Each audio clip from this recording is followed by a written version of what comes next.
Mr. Bush reported as having said, quote, God would tell me, George, go and fight those terrorists in Afghanistan, and I did. And then God would tell me, George, go and end the tyranny in Iraq, and I did. Our fifth story on the countdown, it turns out that God received a rather hefty assist from Donald Rumsfeld.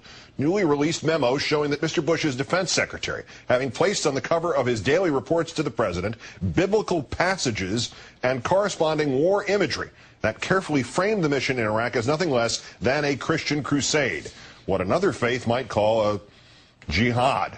Mr. Rumsfeld apparently having left nothing to chance, not only often having hand-delivered to the White House his daily top-secret briefings for President Bush, but also having spiffed them up with the cover pages that matched photos from the previous day's war efforts with scripture from the Bible.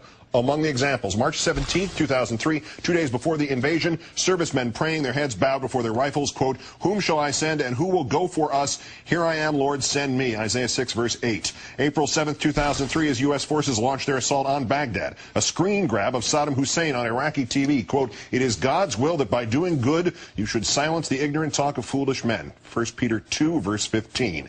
April 8, 2003, 1 day before the fall of Iraq's capital city, an American tank passing beneath Baghdad's Hands Victory Monument in what is now part of the U.S. enclave called the Green Zone. Quote, open the gates that the righteous nation may enter, the nation that keeps faith. Isaiah 20.